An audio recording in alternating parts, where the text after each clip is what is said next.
Welcome in, everybody, to the Devil's Hour here in Western Reserve, Berlin Center, Ohio, at Western Reserve High School. My name is Chris Colucci. I'm here with Coach John Armeni. Coach, how you doing? Good. Thanks for coming. Change of scenery, love it. At the high school, or the old high school, I should say. Yeah. I'm seeing. Actually, it was pretty cool. Chris took me through your guys' locker room and weight room, and he showed me all the history of the school. And there's so much that goes so far back into Western Reserve football. I know I've had family from years and years going here, and just seeing all that history in the locker room, and it was pretty neat. So yeah, it's different. Definitely something different I've never seen before, and really enjoyed of a school that I cover. Week 11. You guys got one more week, guaranteed one more week. Yep. How did last Friday night go? I mean, I thought it was going to be a very close game. Jackson, Milton, Western Reserve, two crosstown rivals, schools that really don't like each other that much. Yeah. I thought it was going to be a much closer game, but I think you guys had something else in mind, and you really put it to them and really wanted to punch your ticket into the playoffs. Talk to me about last Friday night. I think we're peaking at the right time. I think we played our best game of the year against a pretty good opponent, a very physical, very athletic opponent. And we've been preaching to the kids all year long, stay to the grind, keep getting better. Sometimes it's hard for them to learn that lesson when you're struggling. So it's nice for them to get some success to show them that hard work, the process really works, it really pays off.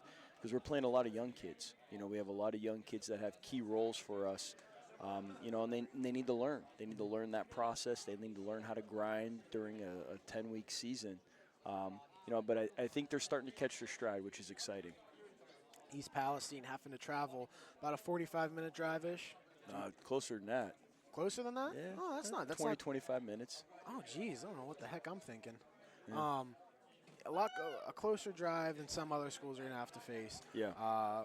How on film? How does EP look? How you guys approaching the game? Give me the lowdown on EP. It's pretty cool to have a all local matchup. Sometimes you're going across the state 2-3 hours to play. And certainly that'll be the case as teams progress through the playoffs. But an all local matchup creates a little bit of buzz, makes it a cool little thing for local media and for our kids and their kids. As far as EP goes, I think they do a great job. They have a lot of athletes. A lot of skilled kids. They like to spread you out on offense. They have a bunch of guys that can catch the football, run crisp routes. The running back, who is also their middle linebacker, is a really tough-nosed, football player who does it the right way. So, I think they present some pretty good challenges for us. What's kind of been the talk this week? How have you been talking to your kids playing in the playoffs? Because again, we talked about a very, very young team. Not a lot of these kids have played in the playoffs.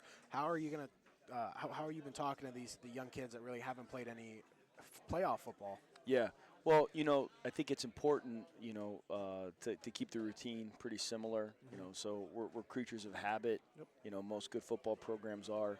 So we don't change things a whole lot. This is another work week for us. We're out on the field, getting better, doing our drills, our individual, our group sessions. And I think that the kids all benefit from another week of practice. Of course, these seniors, are hanging on for dear life, trying to play for another week. But our young kids, the bottom line is they get more time to improve. So every week that they're able to practice and play, they're going to progress, towards their goal. And honestly, I think we do it the right way. We practice hard year round. So it's no different. We don't have to change anything. What we do works. Yeah. The three kids I'll be talking to tonight, Cole Dotson, Dom Crute, and Jaden Goddard. Yeah. All three had a very terrific game. I'm pretty sure Dom had two on the ground, one in the air, caught by Cole. Yep. And then Jaden just absolutely tore it up with two crazy catches, one down the sideline, a little toe drag swag, as I like to call it, and then a beautiful ball right in his breadbasket right down the middle of the field right before, or right after halftime, excuse me. Talk to me how all those three players played a crucial role in the game last Friday night. Sometimes it's not fair in especially small school varsity football to ask guys that are sophomores to play like seniors. We've been in that position this year. Dom got thrown in, baptism by fire when you lose a 4-year starter at quarterback the week before you start summer practices. But he has worked his butt off. He's gotten better every single day and every week. He's gotten better. He was a little banged up earlier in the year, but now that he's healthy, we've been able to see some steady progress with him. And he's just a great kid who works really hard. Cole plays like his hair's on fire, so he's done a great job. He leads our team in tackles and TFLs, so he's not only made an impact defensively, but we're able to put him in a lot of positions offensively. He plays tight end, he plays fullback, he plays wide receiver, so he does a lot of different things for us. And I think Jaden, honestly, we think is going to be an unbelievable football player. He works hard, he's athletic, he is very cerebral, he gets better every day, and I think you're starting to see, on Friday night, some of the things we see during the week, which is pretty cool. Coach, I know there's going to be some activities tonight, so we're going to cut this one short tonight. Thank you so much for having us. We'll let you get to the activities here soon. We'll get these, get the next 3 going. Good luck Sounds this weekend. Good. Thank you. And congratulations on the playoffs, and keep rolling. Yep. Hopefully we're talking next week. I hope. Good luck, Coach. Thank you.